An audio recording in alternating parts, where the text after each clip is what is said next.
अस्सलामु अलैकुम। अल्हम्दुलिल्लाहि रब्बिल आलमीन नहमदुहु व नुसल्ली अला रसूलिहिल करीम अम्मा बाद फ़अऊज़ु बिल्लाहि मिनश शैतानिर रजीम बिस्मिल्लाहिर रहमानिर रहीम। भाइयों और बहनों, 24th कमांडमेंट लेकर हम हाजिर खिदमत हैं और आज का कमांडमेंट है कि यूनिफॉर्म सिविल कोड को लाने में मदद कीजिए।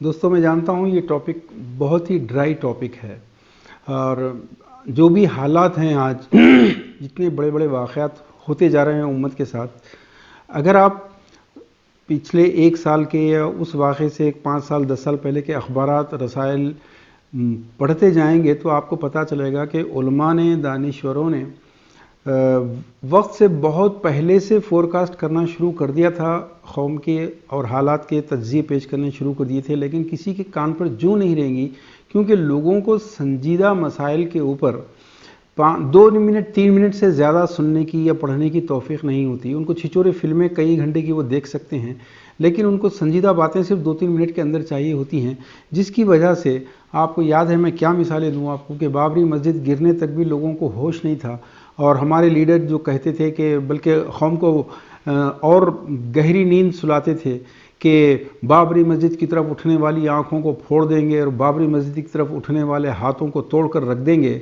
लेकिन क्या हुआ बाद में? फिर सब कुछ हो जाने के बाद, अरे नहीं, ये हमारी फ़लाँ जगह नाकामी थी, वो फ़लाँ की साजिश की वजह से हुआ, वो फ़लाँ की गद्दारी की वजह से हुआ।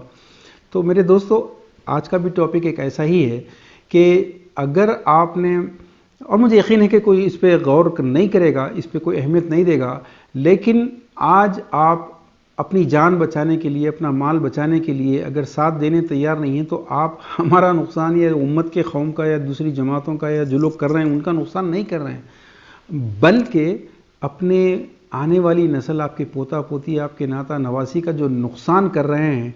कल वो जो ग़ुलाम इब्ने ग़ुलाम हो जाएंगे, अपने राइट से महरूम हो जाएंगे, इसका किसी को अंदाज़ा नहीं है। खैर, हमको कोई शिकायत भी नहीं है दोस्तों। हम अपने टॉपिक पर आते हैं। कल 6 दिसंबर है, मुसलमानों की तारीख़ का एक ऐसा अनफॉर्चुनेट दिन, जिस दिन मुसलमानों के आज के जो भी हालात हैं वो 6 दिसंबर 92 से उनका बड़ा गहरा ताल्लुक़ है। यूँ समझ लीजिए कि तारीख़ का लेटेस्ट सबसे बड़ा यू टर्न था, जिस दिन कांग्रेस, बीजेपी, आरएसएस, शिवसेना वगैरह वगैरह तमाम की मुत्तहिदा यूनाइटेड एफर्ट्स की वजह से बाबरी मस्जिद शहीद हो गई। और वो लोग यकीनन इसको अपनी फतह का, अपनी कामयाबी का दिन मनाते होंगे, लेकिन हकीकत में देखा जाए तो ये सिर्फ उम्मत मुस्लिमा की गफलत और उनकी दीन से दूरी का अफसोस मनाने का दिन है, इससे अलावा कुछ नहीं है। दोस्तों, आज का जो कमांडमेंट है बाबरी मस्जिद से कहीं ज़्यादा अहम, कश्मीर से ज़्यादा अहम, ट्रिपल तलाक से भी कहीं ज़्यादा अहम मौजू का ये टॉपिक है, यानी कि यूनिफॉर्म सिविल कोड। आप चाहें या ना चाहें, वो बहुत तेज़ी से आ रहा है, क्योंकि पिछले कई साल से मुस्तकिल सिर्फ चर्चे हो रहे हैं, लेकिन अब प्रैक्टिकली बहुत कुछ होने के लिए जा रहा है। लेकिन सवाल ये पैदा होता है कि क्या आप लोग इसके लिए सीरियस हैं? क्या आप लोग इसके लिए कुछ करना चाहते हैं? पहले तो ये समझ लीजिए कि मुस्लिम पर्सनल लॉ क्या है और यूनिफॉर्म सिविल कोड क्या है। दोस्तों, हिंदुस्तान के कॉन्स्टिट्यूशन में जितने रिलीजन्स हैं, जितनी कम्युनिटीज़ हैं, उनके अपने अपने जो personal law means marriage, divorce, maintenance, inheritance, will और सक्सेशन एक्ट्स, ये जो उसूल, ये जो रूल्स होते हैं हर कम्युनिटी का, उनके अपने धर्म के एतबार से या उनके अपने कस्टम्स के एतबार से तय है।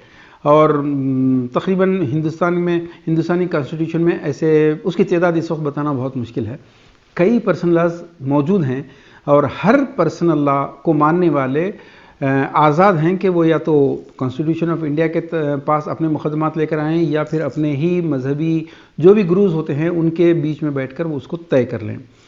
लेकिन हमारा एक और कॉन्स्टिट्यूशन का आर्टिकल है 44, जिसको डायरेक्टिव प्रिंसिपल्स कहा गया है।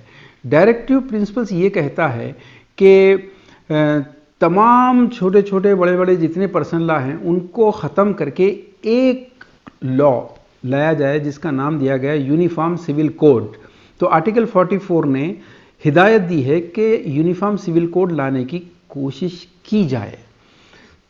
लेकिन अब मसला एक और एक है दोस्तों, ये जो लॉ है इसको बनाया था अंबेडकर जी ने, लेकिन अंबेडकर एक दलित थे और इस दलित को या इस कॉन्स्टिट्यूशन को आरएसएस ने न कभी माना, ना इस तिरंगे को कभी माना। आपको तो मालूम है कि वो तिरंगे के सबसे बड़े मुखालिफ थे। जब तक कि उन्होंने तिरंगा अपने दफ्तर पर नहीं लहराया, जब तक कि वो लोग पावर में नहीं आ गए।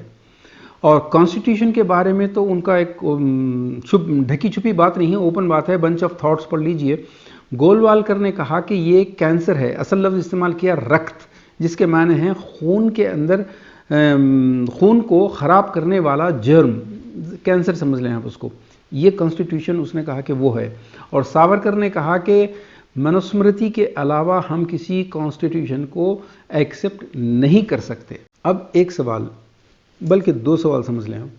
एक तो ये कि थोड़े थोड़े दिन को यूनिफॉर्म सिविल कोड का दौरा क्यों पड़ता है लोगों को, और दूसरे आरएसएस जो सावरकर और गोलवालकर के जो वैसे तो कॉन्स्टिट्यूशन को नहीं मानते, लेकिन जब गोलवालकर और सावरकर के जो क्रिमिनल आइडियाज़ हैं उनको अप्लाई करना होता है, उनको अमली जामा पहनाने का होता है, तो फिर वो संविधान का सहारा लेते हैं, संविधान की रट लगाना शुरू कर देते हैं।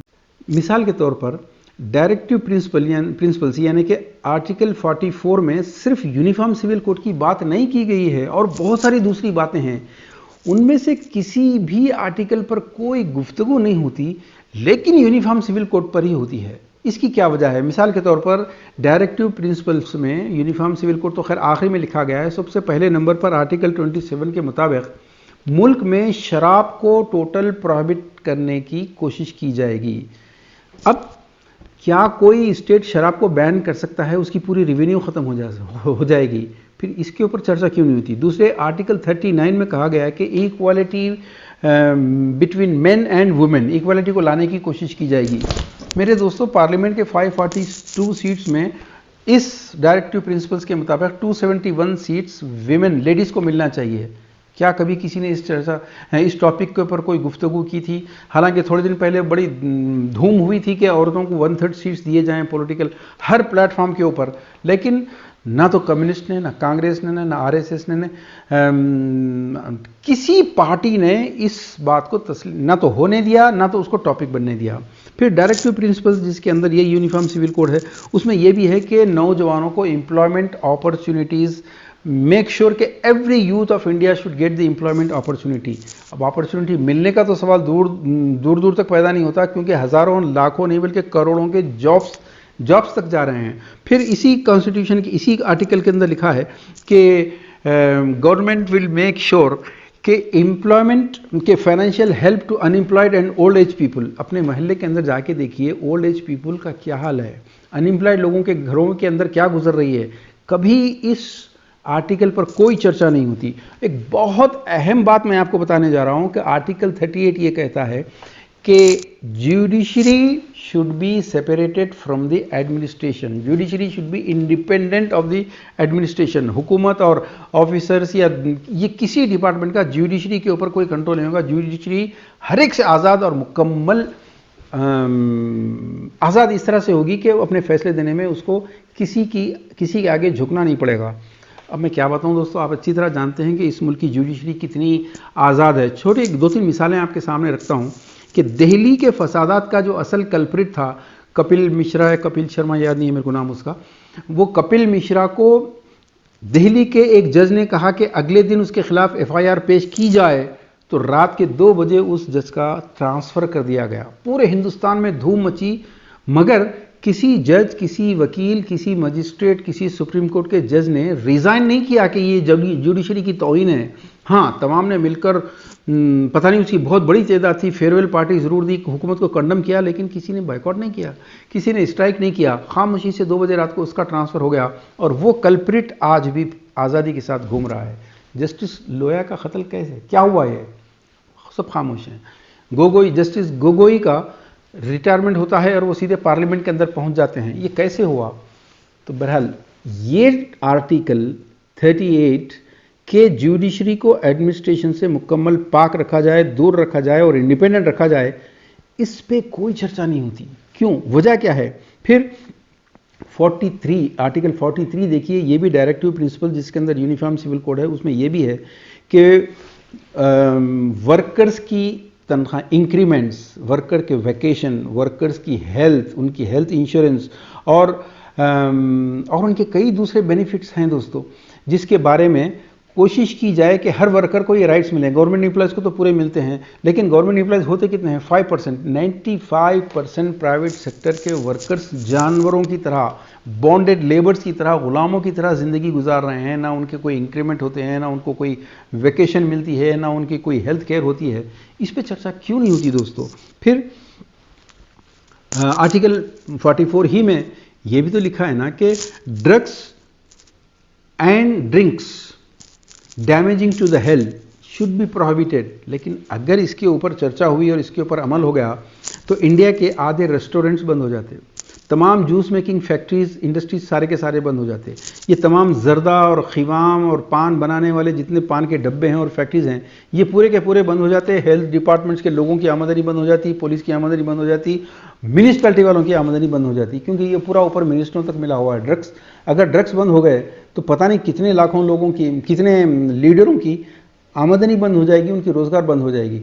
फिर वही सवाल कि जब डायरेक्टिव प्रिंसिपल्स में इतने अहम चीज़ें जो इंडिया के एक एक आदमी को सिक्योरिटी ऑफ लाइफ देते हैं, सिक्योरिटी ऑफ हेल्थ देते हैं, ये सारी चीज़ों पे डिस्कस नहीं होता, लेकिन यूनिफॉर्म सिविल कोड के ऊपर इतनी बड़ी चर्चा होती कि हर टीवी के ऊपर डिबेट होता है और वो कुत्तों की तरह चिल्लाने वाले जो एंकर्स होते हैं वो टीआरपी बढ़ाने के लिए ऐसे ऐसे लोगों को लेकर आते हैं जो इस टॉपिक पर बोलकर और मजीद वोट्स को पोलराइज करते हैं। और फिर सबसे बड़ा प्रॉब्लम ये है कि वो जो लोग डिजर्व करते हैं इस टॉपिक पे बात करने के लिए उनको कभी नहीं बुलाते, बल्कि मुसलमानों की तरफ से कुछ ऐसे स्टूपिड किस्म के लोगों को जिनको टोपी और शेरवानी पहना दी जाती है उनको बुला दिया जाता है और यूनिफॉर्म सिविल कोड का जो माने हैं, जो मकसद है, उसको और डैमेज कर दिया जाता है।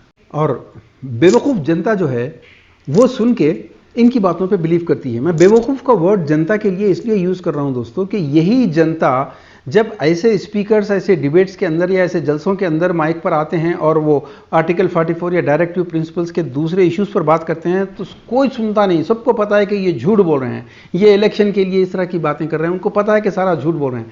लेकिन जैसे ही यूनिफॉर्म सिविल कोड की बात होती है तो चूंकि पिछले 4-5 डिकेड्स में पूरे देश के अंदर ऐसा माहौल बना दिया गया है, लोगों के जहनों के अंदर धर्म का जहर इतना गहरा उतार दिया गया है कि अब आम आदमी को जब कोई भी लीडर धर्म के ताल्लुक से ज़रा सा भी रिलेट करने वाली बात हो तो वो समझता है कि हाँ ये हमारे धर्म की रक्षा करने वाली बात है, इस पर यकीन करते हैं। बाकी चीज़ों पे उनको मालूम है कि कौन 18 लाख जॉब्स देगा, कौन 25 लाख जॉब देगा, किसके बैंकों में 15 लाख पहुंच जाएंगे, ये सब के बारे में सबको मालूम है कि झूठ झूठ झूठ। लेकिन यूनिफॉर्म सिविल कोड की बात आते ही सारे के सारे जहनों में सच बोल रहे हैं, ऐसा तासुर पैदा होता है।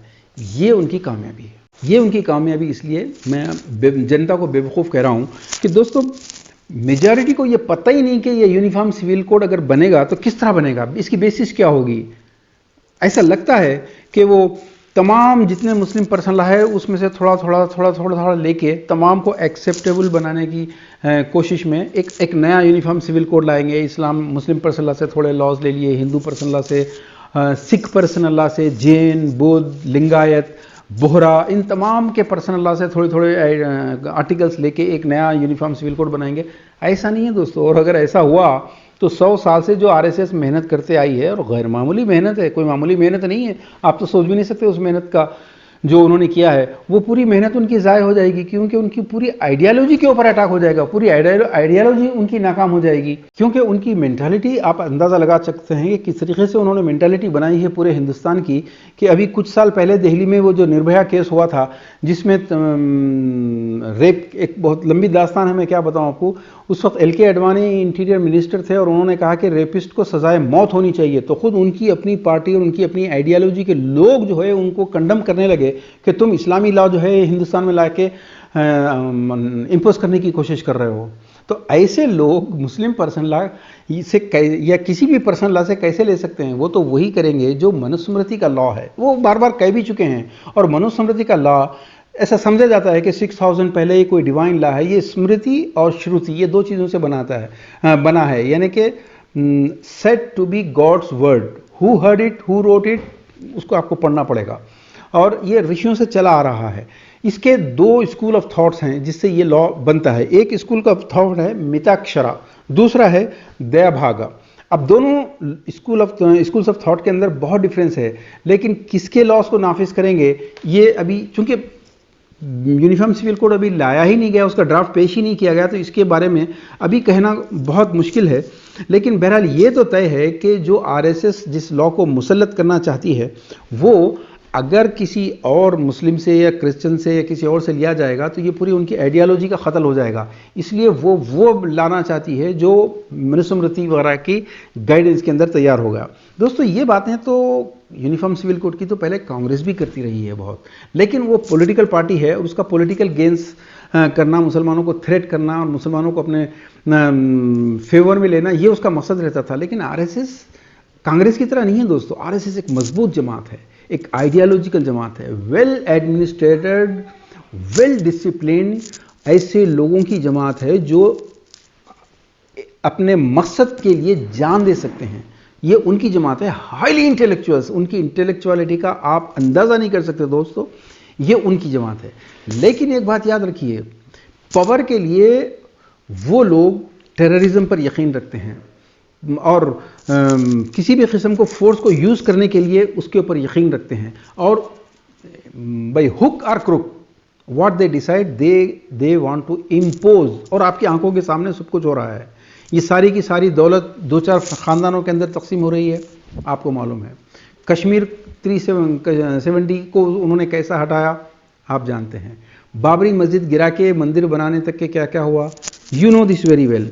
गौरी लंकेश के मर्डर, पंसारे का मर्डर, और फिर जो आर्टिकल 38 में बताया था मैंने आपको कि कंट्रोल ओवर जुडिशरी के ताल्लुक से आपको अच्छी तरह मालूम है कि जुडिशरी का इस वक्त क्या आलम है, क्योंकि हुकूमत जैसा चाहे जुडिशरी को यूज़ करती है और अपने हक़ में फ़ैसले करवाती है। और बहरहाल बहुत सारी मिसालें हैं दोस्तों। अभी यूपी के अंदर जो इंटर कास्ट मैरिज के नाम पर टारगेट सिर्फ लव जिहाद है कि कोई मुसलमान, कोई हिंदू इस्लाम कबूल करने की कोशिश ना करे। अब उसको वर्डिंग्स देके, नाम देके, चाहे कुछ भी करो। तो ये पार्टी जिस तरीके की मेंटालिटी रखती है उससे ये तवक्को है कि ये यूनिफॉर्म सिविल कोड लाने में कामयाब हो जाएगी, क्योंकि इस वक्त हिंदुस्तान को यूनिफॉर्म सिविल कोड की वाकई ज़रूरत है। लेकिन एक ख़तरा जो है, संविधान को ख़तरा है कि कई फंडामेंटल राइट्स इसकी वजह से टोटली नल एंड वॉइड हो जाएंगे। आपने अगर फंडामेंटल राइट्स का यूज़ करते हुए यूज़ करने की कोशिश की तो फिर आप सीधे सीधे जेल जाएंगे। मिसाल के तौर पर आर्टिकल 25 में आपको पढ़कर सुनाता हूं कि right to profess and practice and propagate religion. Article 26, all denominations can manage their affairs in matters of religion. Article 18, freedom of religion इस तरह से है कि freedom to change the religion और change the faith, freedom to manifest religion in teachings, और freedom to practice religion, worship and observance. ये तमाम के तमाम जो फंडामेंटल राइट्स हैं, यूनिफॉर्म सिविल कोड आने के बाद ये राइट्स पूरे के पूरे नल एंड वॉइड होने वाले हैं। दोस्तों फिर भी हमको मायूस होने की ज़रूरत बिल्कुल नहीं है। ये अल्लाह ताला की तरफ से हर शर में कोई ना कोई खैर ज़रूर होता है। इसमें खैर के ज़बरदस्त पहलू हैं जिसको मैं आगे बयान करता हूँ। लेकिन इस वक्त हमको ये रीज़न्स देखना ज़रूरी है कि ये थोड़े थोड़े दिन को यूनिफॉर्म सिविल कोड का दौरा क्यों पड़ता है, ये शोशा क्यों छोड़ा जाता है मीडिया में बार बार। इसके 10 रीज़न हैं दोस्तों, और आप गौर कीजिए तो बहुत सारी बातें समझेंगे। नंबर 1 रीज़न ये है कि दूसरी तमाम कम्युनिटीज़ जिनके पर्सनल लॉ के ऊपर ये इफ़ेक्ट होने वाला है, सिख हैं, क्रिश्चियन हैं, दलित हैं, आदिवासीज़ हैं, जो अपने आप को कहते हैं साफ कि आर्टिकल 244 और 342 के मुताबिक इनके नेशनल कन्वीनर, जो राष्ट्रीय आदिवासी परिषद का नेशनल कन्वीनर है, उसने खुद कहा है कि हम हिंदू नहीं हैं। लिंगायत ने कहा कि हम हिंदू नहीं हैं, सिख भी कह रहे हैं, लिहाजा इनके ऊपर हिंदू पर्सनल लॉ लागू नहीं होता। लेकिन सवाल यह है कि दूसरे तमाम खामोश क्यों हैं? या तो इसलिए कि वो देखना चाहते हैं पहले ड्राफ्ट क्या आएगा, तो इसलिए आरएसएस ये चाहती है कि मुसलमान खामोश क्यों नहीं बैठते, मुसलमान ही रिएक्ट क्यों करते हैं। तो इससे दूसरा रीज़न जो है दोस्तों कि ये मुसलमानों की खामोशी की वजह से जो आरएसएस मुसलमानों का इमेज इस मुल्क में देना चाहती है कि देखो सारे के सारे कोऑपरेट कर रहे हैं, सारे के सारे संविधान के साथ हैं, लेकिन एक ही कौम है जो मुस्तकिल रिएक्ट करती है। और आरएसएस चाहती है कि लोग घरों से निकलें, एजिटेट करें, ताकि उनको बता दिया जाए। एक तो ये कि खुद आरएसएस के ऊपर आज़ादी के फ्रीडम फाइट में गद्दारी का जो इल्ज़ाम है, वो गद्दारी के इल्ज़ाम को धोने के लिए, उन इल्ज़ामात को धोने के लिए ये मुसलमानों को गद्दार साबित करना चाहती हैं कि ये संविधान को मानना नहीं चाहते। फिर इसका जो तीसरा रीज़न है कि दूसरे जो पर्सनल लॉज हैं उनको गॉडली स्क्रिप्चर नहीं कहा जा सकता। ये इस्लाम के पास जो है ये मुकम्मल गॉडली स्क्रिप्चर है जो हर कंट्री में नाफिज है।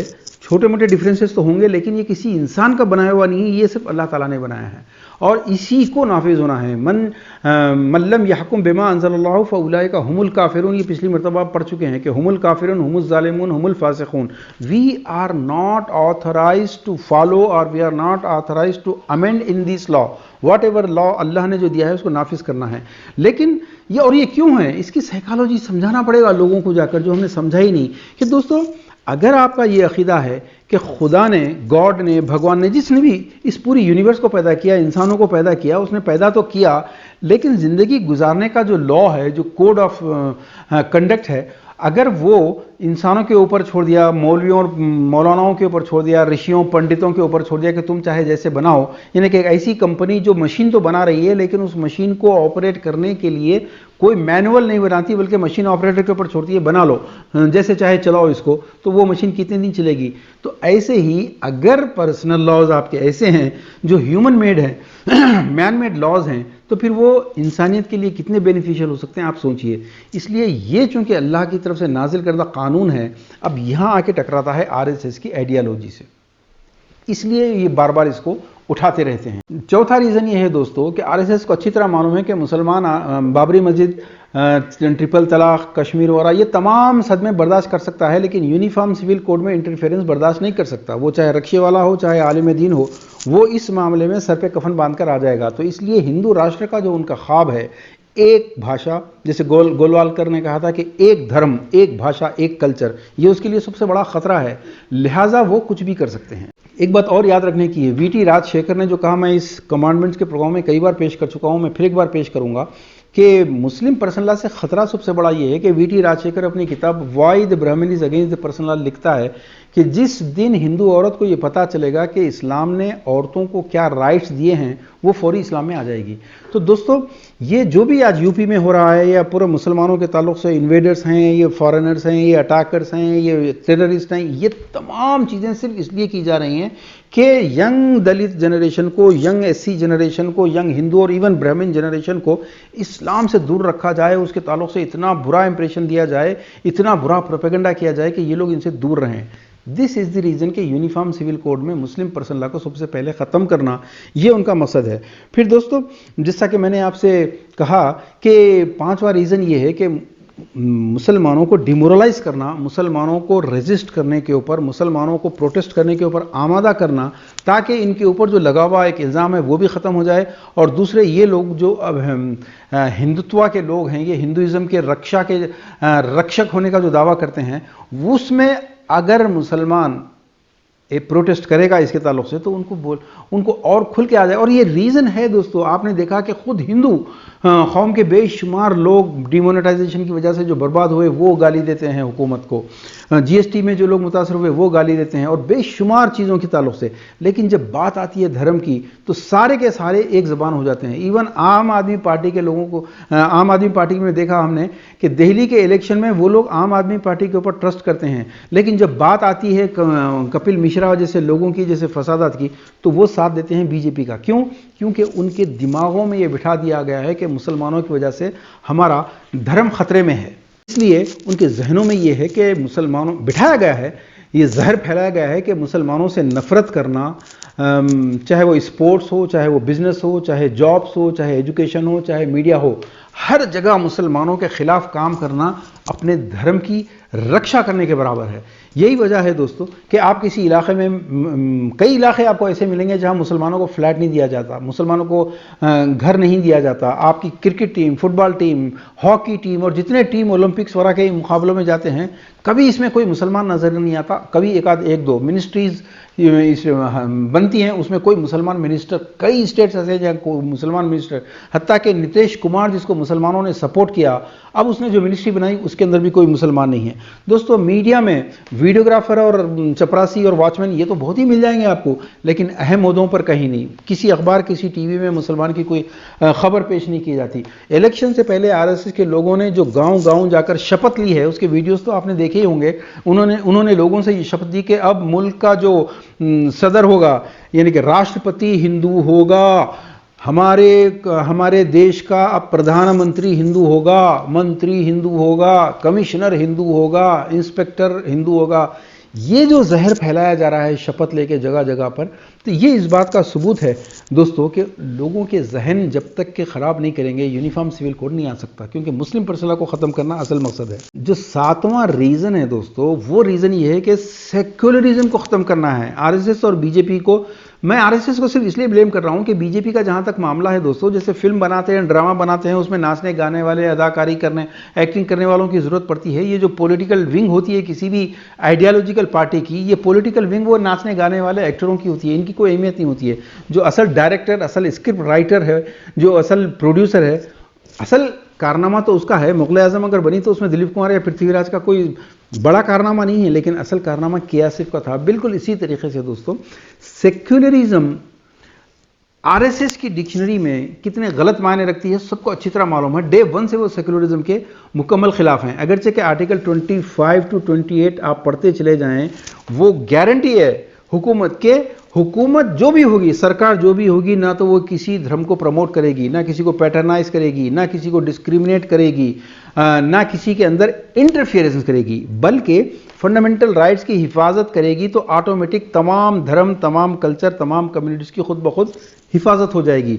और फिर 290 आर्टिकल 290 में 1975 में इंदिरा गांधी ने जो सेक्युलर का वर्ड ऐड किया है, इसको प्रेम्बल ऑफ द कॉन्स्टिट्यूशन कहा जाता है कि पूरा कॉन्स्टिट्यूशन सेकुलर है। ये इंदिरा गांधी ने जब ऐड किया, प्रेम्बल के माने ही होते हैं प्रीफेस, किताब का मुकदमा जैसा होता है, पूरी किताब का मतलब 1-2 सफ़े में आ जाता है। तो ये वर्ड जिसको ये लोग मजाक के इसको तहकीर करने के लिए, कॉन्टेम्प्ट करने के लिए इसको सेक्युलर लिखते हैं, ये सेक्युलरिज्म नहीं चाहते। और हर वो चीज़ जिससे सेक्युलरिज्म की निशानी बाकी रहेगी, जैसे कश्मीर ख़त्म हुआ, जैसे बाबरी मस्जिद, अब ये जैसे मुस्लिम पर्सनल ख़त्म करने की कोशिश कर रहे हैं, ये इस मुल्क में रखना नहीं चाहते। इसकी 8वीं रीज़न ये दोस्तों कि मुसलमानों को बिजी रखना बहुत ज़रूरी है। पिछले 3-4 डिकेड्स में आपने देखा कि हमारे जर्नलिस्ट, हमारे उलमा, हमारे लीडर, हमारे मीटिंग, हमारे सेमिनार्स जितने भी हैं, उनके टॉपिक्स आरएसएस ने फिक्स किए। आप क्या खाएंगे, आपका बच्चा क्या पढ़ेगा, आप इस देश में क्या वर्शिप करेंगे, नहीं करेंगे, मैं तफसीलात में नहीं जाता। आपको मालूम है कि आपका लिखने, आपकी हर एक्टिविटी का मौजू जो है फिक्स उन्होंने किया है। और आइंदा भी जो तय होने वाले हैं वो यही है, ताजमहल, मथेरा, बच्चों को अब न्यू एजुकेशन पॉलिसी के तहत गीता और रामायण और पता नहीं क्या क्या पढ़ाया जाएगा, और फिर नए नए फसाद के टॉपिक होते रहेंगे। आपके फ्यूचर में ये टॉपिक होने वाले हैं, क्योंकि वो लोग आपको बिजी रखना चाहते हैं। और इसका 9वां रीज़न ये है कि वो डिमोरलाइज करना चाहते हैं, जिसकी वजह से आप देख रहे हैं डिमोरलाइजेशन कितने हद तक बढ़ गया है कि जिस सोशल मीडिया पे आप जाएंगे, अगर आप जाकर देखेंगे तो मुसलमानों के जितने सोशल ग्रुप्स होते हैं, चाहे वो ट्विटर हो, चाहे फेसबुक हो, चाहे जिस पे भी जाएंगे आप, वो पूरा का पूरा आरएसएस के खिलाफ डरे हुए, सहमे हुए, कई खदशात का वो लोग अभी से ख़तरा महसूस कर रहे हैं। ये हो रहा, हिंदू ग्रुप्स के ऊपर जाएंगे तो वो मुसलमानों को ये इन्वेडर्स हैं, ये फलां हैं, ये फलां हैं, इतने बेहुदा एक्यूजेशंस हैं कि जिनका आप सोच भी नहीं सकते, जिनका जवाब देते बैठेंगे तो आपके पास उतने रिसोर्सेज भी नहीं है। तो ये जो डिमोरलाइजेशन है, इसका मकसद सिर्फ ये है कि जब यूनिफॉर्म सिविल कोड आएगा तो प्रोटेस्ट जो करने वाले लोग होंगे, उन लोगों को मेजॉरिटी खुद ही ख़त्म कर दे। वही ओबीसी जो जुल्म का शिकार हैं, वही एससी जो जुल्म का शिकार हैं, ये सारे के सारे लोग चूँकि जाहिल हैं और इनकी जहालत में इतना इजाफा होता चला जा रहा है कि जैसे लोमड़ी की दुम कट गई थी तो उसने कहा दूसरी लोमड़ियों से कि अपनी अपनी दुम कटा लो, इसके अंदर बहुत फ़ायदा है। बिल्कुल ऐसे ही कि 6000 साल से जो लॉ नहीं बदला कभी भी, अम्बेडकर ने 1956 में जब उसको बदल दिया और हिंदू मैरिज एक्ट लेकर आया, तो इसका मतलब ये हुआ कि Hindu marriage act, Hindu personal law can be changed, so how can RSS sit silently. तो उन्होंने ट्रिपल तलाक का ये जो मसला उठाया था, ये इसलिए किया था टू शो द पीपल कि Muslim personal law also can be changed. अब आइए दोस्तों, असल बात ये समझने की है कि देखिए, ये डे वन से जो मसला है, ना हिंदू का मसला है, ना आरएसएस का है, ना मुस्लिम्स का है, ना मुस्लिम लीग का है, ना एमआईएम है, किसी का नहीं मसला ये पावर एंड पावरलेस की फिलॉसफी है। पावर एंड पावरलेस में ये बात आपको अच्छी तरह समझनी पड़ेगी कि डे वन से जब ये दुनिया कायम हुई आज तक के जंग between power and powerless is continuing. पहली सुना है, कहा जाता है कि हाबिल और काबिल के दरमियान सबसे पहली लड़ाई हुई थी जो ताकतवर और कमज़ोर के दरमियान हुई थी। और जंग और इसमें तो सब कुछ जायज़ है, आपको तो मालूम है। पावर हासिल करने के लिए आदमी कुछ भी करता है, और जितने गलत काम करता है वो उस वक्त तक गलत है, वो उस वक्त तक जालिम है जब तक कि उसको पावर ना मिल जाए। एक बार जो पावर में आ गया वो अन्नदाता बन जाता है, वो जहां पना बन जाता है। जीतने वाले के साथ सारी दुनिया होती है, हारने वाले के साथ कोई नहीं होता। और फिर अपने पावर को बाकी रखने के कुछ उसूल हैं। आज दुनिया में जो कुछ हो रहा है, हिंदुस्तान में जो कुछ हो रहा है, ये इस थ्योरी को सामने रखिए कि सबसे पहले अपने अलावा दूसरों को हमेशा कमज़ोर रखना। दूसरा ये कि कमज़ोर को मज़ीद कमज़ोर करते चले जाना।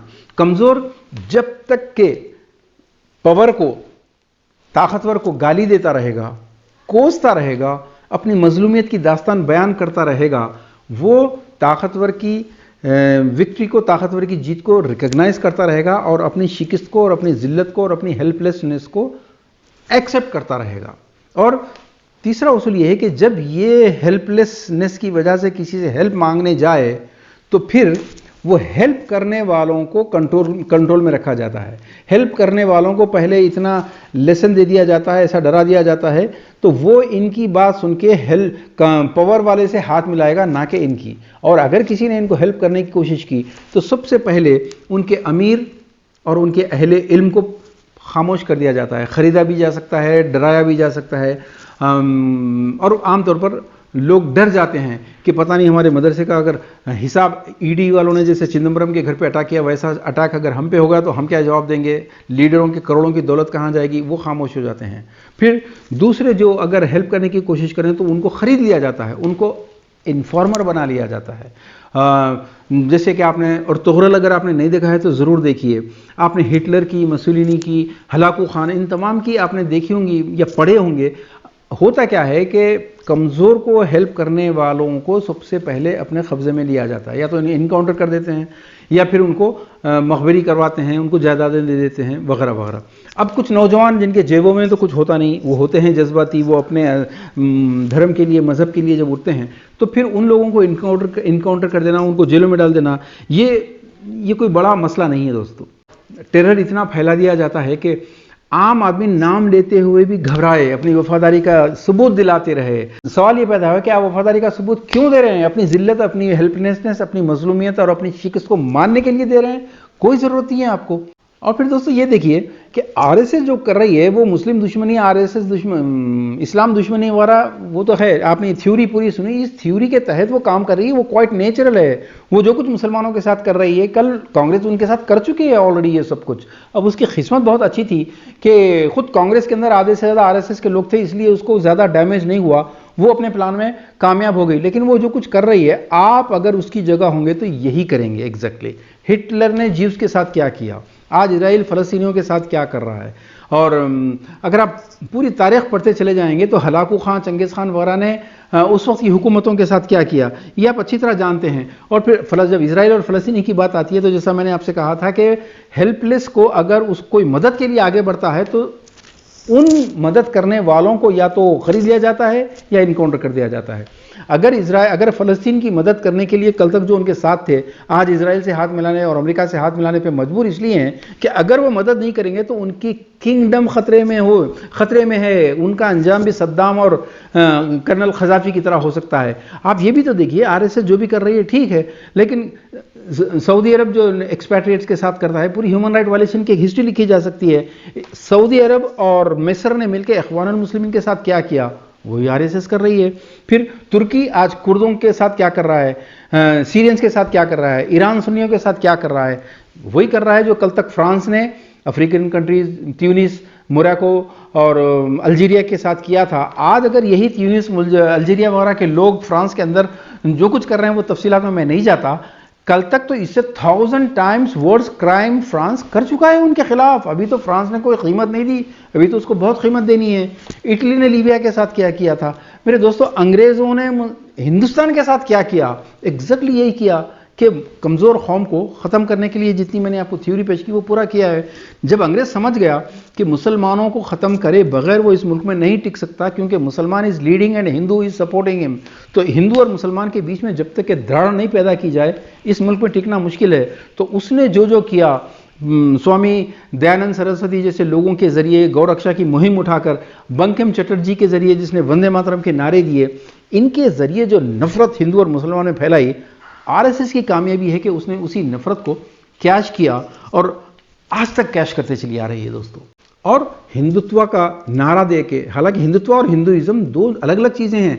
अगर वाकई हिंदुइज्म इस देश में नाफिज हो जाए तो फिर इस मुल्क में ओबीसी की हुकूमत होना चाहिए, इस मुल्क में बीसी की और एससी की हुकूमत होना चाहिए। लेकिन ये 1 या 2% जो तबका जिसको ब्राह्मण कहते हैं, वो मुकम्मल कंट्रोल अपने हाथ में रखने के लिए जिस खूबसूरती से उसने 80-85% को ऐसा गुलाम बनाया है कि वो धर्म के नाम पर इतने पक्के गुलाम हैं कि गुलामी खुद उनके पास एक बहुत बड़ा अकीदा है, बिलीफ है, फेथ है, उस गुलामी से बाहर निकलने की हिम्मत नहीं है।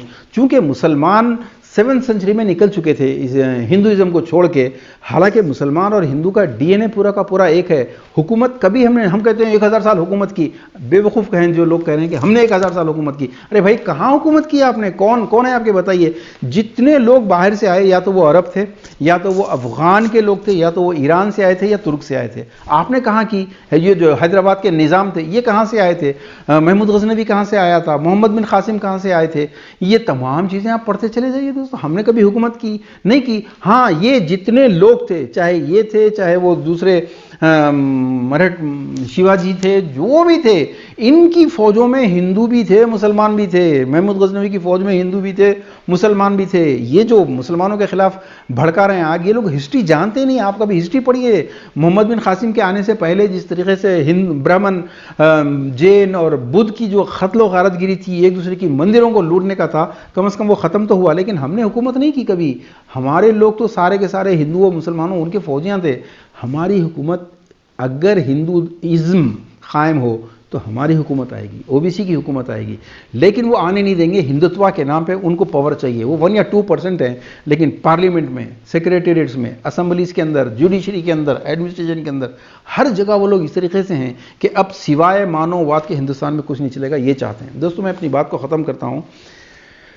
ये मैं बार बार कह रहा हूँ कि यूनिफॉर्म सिविल कोड, ठीक है, हम दूसरे तमाम फ्रंट्स पे डिफीट खा चुके हैं। यूनिफॉर्म सिविल कोड के ऊपर अल्लाह ताला ने आपके लिए कामयाबी रखी है, क्योंकि मुस्लिम पर्सनला मुसलमानों के लिए नहीं है। ये मुस्लिम पर्सनला का लफ्ज़ ही नहीं है कोई भी। ये तो एक पर्शियन ने 1937 में अंग्रेज़ों को लिख के एक ड्राफ्ट दिया था, उसका नाम मुस्लिम पर्सनला है। जहाँ तक इस्लामिक लॉ है, जहाँ तक इस्लाम का लॉ ऑफ फैमिलीज़ है, ये लॉ इंसानियत के लिए है। इसके अंदर 100% security for the women rights, security for the gender justice, security for parents, for everyone हमने पेश नहीं किया।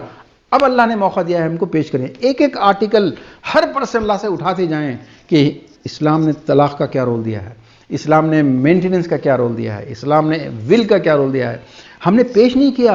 हम अगर जाकर इनको सिर्फ हिंदू मैरिज एक्ट 1956 में क्या है ये पेश करते हैं, लिव इन रिलेशनशिप में औरत के कितने भयानक नुकसान है ये पेश करते हैं, और इस्लाम क्या पेश करता है।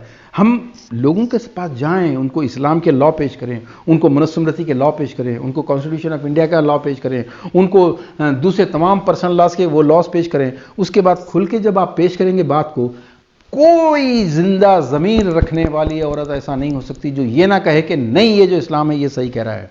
कोई मर्द ऐसा नहीं हो सकता जो ये ना कहे कि इस्लाम जो कहे सही कह रहा है। लेकिन वो क्या हैं लॉज, वो आर्टिकल्स क्या हैं, इस काम को कैसे करना है, हम मशवरे देने वाले लोग नहीं हैं लोग दोस्तों, हम तो काम करने वाले लोग हैं। आप हमारा साथ देंगे या नहीं देंगे ये तय कर लीजिए, और बाकी बातें इंशाल्लाह अगले कमांडमेंट में होंगी। ज़रूर शिरकत फरमाइए। बहुत बहुत शुक्रिया।